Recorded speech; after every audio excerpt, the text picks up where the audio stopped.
Vous ne pouvez pas devenir un grand leader si vous ne mettez pas l'accent sur votre communication. Oui, tous les grands leaders ont développé d'une certaine manière leur style de communication afin de pouvoir impacter, mobiliser et motiver leur équipe. Alors, si vous êtes un leader ou aspirez à devenir un leader, écoutez cette vidéo jusqu'à la fin où je partage avec vous 4 clés essentielles pour développer notre communication de manière efficace en tant que leader. Je suis David, je partage sur cette chaîne les astuces pour déployer votre leadership. Et si cela vous intéresse, n'hésitez pas à me suivre, à vous abonner et à partager la vidéo à tous les leaders. Comme je le disais, nous allons aborder un sujet clé qui est au cœur du leadership. Nous savons que la communication est la clé du leadership. Chaque leader qui veut impacter sur le long terme doit pouvoir communiquer. Et la communication peut être de diverses manières. Mais aujourd'hui, je vous parle des 4 éléments indispensables qu'on doit trouver dans la vie du leader afin que son impact puisse être beaucoup plus significatif et grandiose. La première clé que je partage avec vous, c'est d'être authentique.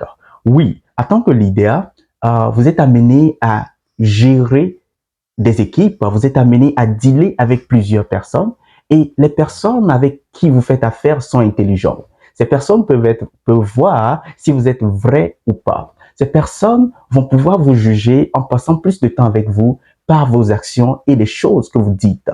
Donc, la première qualité que vous devez démontrer en tant que leader, c'est d'être intègre, sincère, transparent et vrai. Et lorsque vous faites comme ça, vous verrez qu'il y aura toujours de l'harmonie au sein de votre équipe et les gens qui vous suivent n'auront pas de difficulté à vous faire confiance. Lorsque vous communiquez en tant que leader, 2 choses peuvent arriver. Soit les gens adhèrent à votre vision et vous suivent dans la direction que vous les accompagnez, ou les gens perdent confiance et voient que vous n'êtes pas honnête et se détournent tout simplement de vous. Donc, être authentique vient apporter une valeur ajoutée à votre leadership et cela impacte positivement votre communication. La deuxième clé que je partage avec vous, c'est être à l'écoute. Vous savez, la communication va dans les 2 sens. Lorsque vous parlez, quelqu'un d'autre vous entend et vous écoute, et c'est vice-versa. Lorsqu'une autre personne parle, vous entendez et vous écoutez. Mais en tant que leader, c'est très important de développer l'écoute active. Et lorsque je parle de l'écoute active, il y a 3 techniques que nous mettons dedans pour pouvoir écouter quelqu'un de manière attentive. Et chaque leader doit pouvoir développer cela pour que les membres de leur équipe se sentent valorisés, honorés et attentionnés. La première chose, lorsque vous écoutez quelqu'un, c'est l'attention totale. Vous devez accorder l'attention totale à cette personne. Et comment arrive-t-on à accorder une attention totale à la personne? D'abord, premièrement, lorsque la personne parle avec vous, regardez-la dans les yeux. Est-ce que vous voyez? Lorsque vous regardez quelqu'un dans les yeux, ça démontre que vous êtes attentionné. Ça démontre que vous avez de l'intérêt pour ce que la personne raconte. Et ça, c'est une caractéristique clé des leaders. Regardez les gens dans les yeux lorsqu'ils communiquent avec vous. Ensuite, lorsque vous avez l'opportunité de parler côte à côte avec la personne, ce serait idéal de vous pencher un peu vers la personne et de l'écouter tout en faisant des hochements de tête. Cela montre l'attention que vous partagez à la personne. Regardez un peu. Lorsque je suis en train de communiquer avec vous et que vous êtes sur votre portable en train de fouiller ou en train de naviguer, vous ne me portez pas attention. Vous ne me regardez pas et votre corps même décrit que vous n'êtes pas avec moi dans le moment présent. Et donc, c'est très important, lorsque vous avez l'opportunité, penchez-vous un peu et hochez votre tête pour pouvoir affirmer que vous êtes avec la personne. La troisième clé, c'est quoi? Poser des questions et reformuler si possible. Lorsque nous voulons être un leader qui écoute de façon active, c'est très important de poser des questions. Lorsque quelqu'un vient vous voir et parle, vous devez non seulement l'écouter de manière soft, mais aussi poser des questions en lien avec ce que la personne vient de vous dire. Je ne peux pas venir et vous parler de leadership et vous, en voulant me poser une question, vous me posez une question concernant un buzz qui aurait passé sur TikTok. Ça n'a rien à voir. Ça voudrait dire que vous n'étiez pas du tout avec moi. Est-ce que vous voyez? Et plusieurs des leaders sont comme ça. Quelqu'un vous pose une question et au moment de rebondir, vous déviez tout simplement la conversation. Vous n'êtes pas dans le fil du sujet de la personne. Ce n'est pas du tout bien. Il faut améliorer cet aspect. Si vous n'avez pas compris les choses, vous pouvez tout simplement reformuler les questions ou les phrases de la personne et la personne se sentira, oh, ok, exactement, c'est ce que je voulais dire en parlant comme cela. Est-ce que vous voyez? Et enfin, éviter d'interrompre la personne lorsque la personne parle. Donc, dans l'attention totale, il y a ces éléments clés que nous mettons pour pouvoir donner un impact significatif aux membres de nos équipes. Pourquoi? Lorsque vous interrompez quelqu'un qui est en train de parler, déjà, la personne va se sentir frustrée et de deux, la personne va perdre le fil de la discussion. Est-ce que vous voyez? Donc, ce serait très important de ne pas interrompre. Apprenez à ne pas interrompre les gens. Certaines fois, c'est pas évident. On a la réponse au bout des lèvres et on a envie de donner ça tout de suite. On a envie de partager ce qui nous vient dans l'esprit. Gardez votre calme. Un vrai leader est quelqu'un qui sait se maîtriser. Gardez votre calme et vous verrez que vous ferez toute la différence. Donc, à part l'attention totale, vous devez démontrer de l'empathie. La dernière fois, je l'ai expliqué, l'empathie est différente de la sympathie. L'empathie, c'est lorsque vous arrivez à vous mettre dans l'émotion de la personne et à ressentir les effets que la personne ressent. J'aime ce passage biblique qui vient réitérer cela, qui dit que quoi? Soyez en joie avec ceux qui sont dans la joie et pleurez avec ceux qui pleurent. Lorsque, par exemple, votre enfant revient de l'école et a de bonnes notes ou votre camarade revient d'un examen et a réussi et que vous êtes dans la joie, en ce moment précis, vous êtes en train de démontrer de l'empathie parce que vous êtes dans l'émotion de l'enfant. Vous ressentez son émotion et cette joie vous anime aussi. C'est pareil que lorsque quelqu'un perd un être très cher et vient parler de cela avec vous et que vous arrivez à pleurer avec cette personne, vous êtes dans l'émotion, vous démontrez votre empathie de cette manière à la personne. Et donc, c'est très important en tant que leader de pouvoir savoir gérer les émotions des autres et gérer ses propres émotions en démontrant tout simplement de l'empathie. Et enfin, la troisième clé dans l'écoute active serait quoi? De donner des réponses réfléchies. Je l'ai dit tantôt, lorsqu'on communique avec quelqu'un, c'est vice-versa. Des fois, nous avons envie de donner rapidement la réponse parce que nous connaissons. Mais ce qui serait idéal de faire serait tout simplement de prendre une pause de 2 ou 3 secondes et d'y penser ou de faire comme si on pense et ensuite de donner la réponse de manière réfléchie. Cela vient encore augmenter votre charisme. Cela vient encore augmenter le fait que vous êtes attentionné et vous donnez des réponses qui touchent le fond du problème. Vous donnez des réponses qui apportent une solution à la difficulté ou au problème énoncé par votre interlocuteur. Ce serait très important. Donc, comme je suis en train de parler de la communication effective, comment développer cette communication dans votre rôle de leadership? Premièrement, j'ai parlé de l'authenticité. Ensuite, j'ai parlé de l'écoute active. Maintenant, la troisième clé serait la clarté et la simplicité dans la communication. Lorsque vous discutez avec les gens ou vous êtes amené à communiquer avec toute une équipe, évitez de faire des phrases trop longues. Évitez d'utiliser des termes très difficiles à comprendre. Simplifiez votre dialogue. C'est très important. Allez droit au but. C'est bien beau, ok, de vouloir développer, de vouloir donner tous les détails, mais certaines fois, allez droit au but. Soyez clair, précis et concis. Et vous verrez que ça va simplifier la tâche aux membres de vos équipes et ils n'auront pas de difficulté à vous comprendre. Un leader sait être clair. Un leader est quelqu'un qui arrive dans sa communication à partager un message important de manière claire, simple et précise. Et donc, lorsque vous êtes en train de communiquer, une manière aussi d'être clair, c'est de donner des exemples.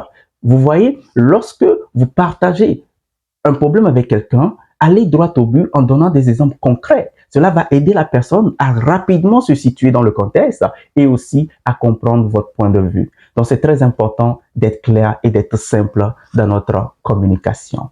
Et enfin, le quatrième point ou la quatrième clé pour une communication efficace, c'est de donner des feedbacks constructifs. Ici, j'aimerais que vous prêtez attention parce que c'est très important. En tant que leader ou en tant que chef, manager, gestionnaire de projet, vous êtes amené à donner des feedbacks aux gens parce que vous travaillez en collaboration avec plusieurs personnes et les gens, des fois, ne sont pas à 100% positifs sur toute l'année. Est-ce que vous voyez?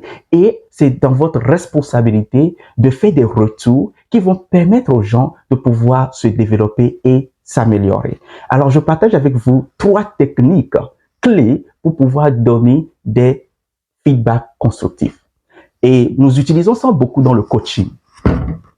En tant que coach en leadership, lorsque j'accompagne mes coachés et que je dois faire des feedbacks, j'aime beaucoup utiliser ces techniques que je partage avec vous parce que je suis sûr que ça va pouvoir vous aider. Alors, la première technique, c'est la méthode du VAM. Donc, valoriser, améliorer et motiver. Lorsque quelqu'un a besoin d'un feedback et que vous êtes dans ce rôle de donner ce feedback, utilisez cette technique-là. Par exemple, quelqu'un est souvent en retard sur un projet. Il n'arrive pas à finir dans les temps. Et donc, lorsque vous devez donner du feedback à cette personne, vous l'appelez et d'abord, vous le valorisez pour le travail qu'il a déjà accompli. Vous sortez des points forts pour ce qu'il a déjà fait. Ensuite, vous ressortez des points d'amélioration.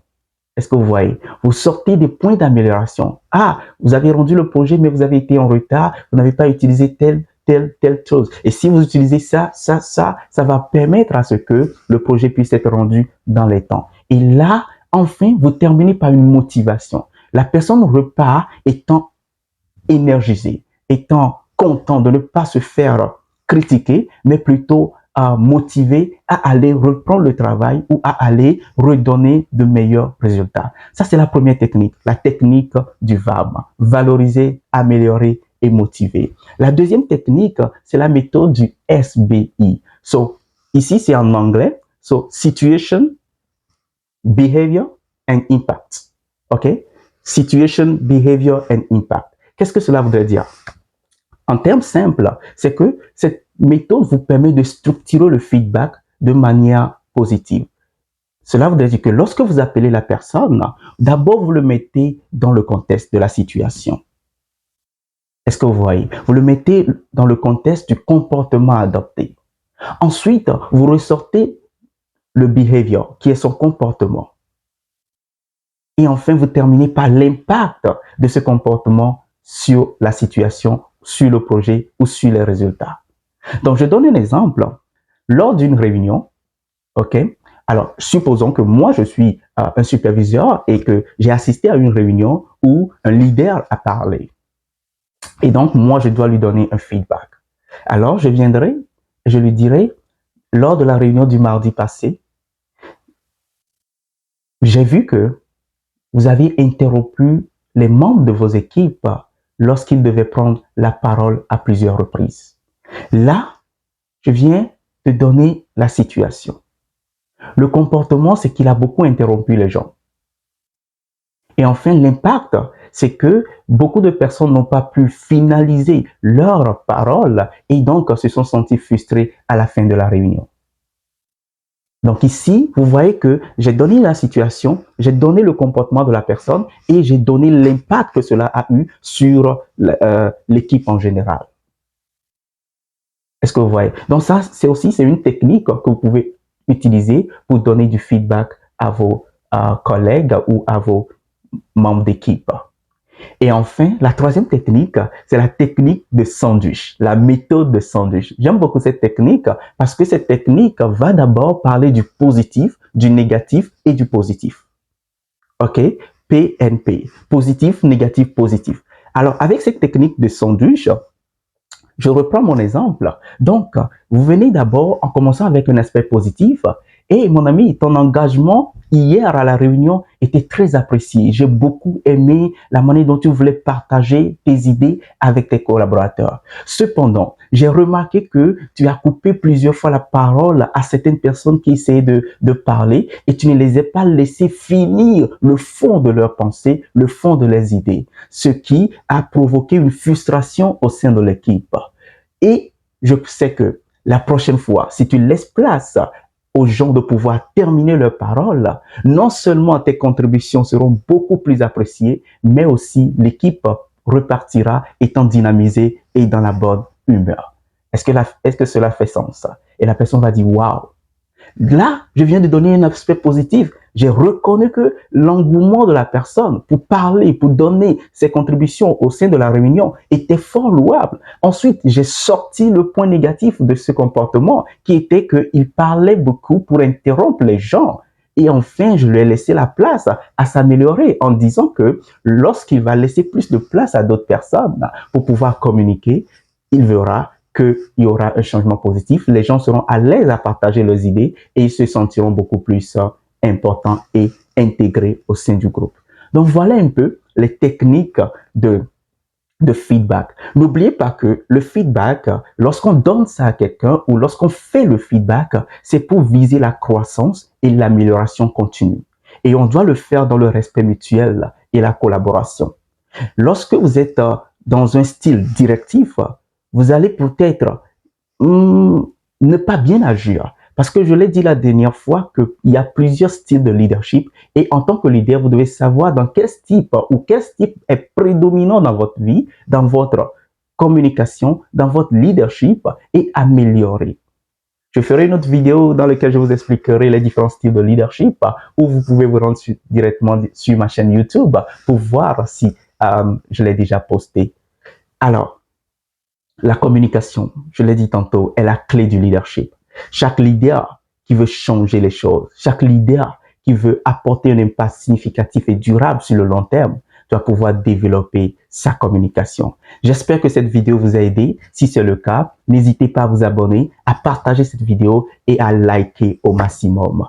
Ne vous inquiétez pas, nous serons là, nous allons faire le chemin ensemble. Chaque mercredi, j'offre des séances de webinaires à tous les leaders qui désirent améliorer leur performance, améliorer leur leadership et pouvoir apprendre de nouvelles choses. Alors, si vous êtes intéressé, écrivez DM dans les commentaires et je vais tout simplement vous inboxer pour vous donner le lien.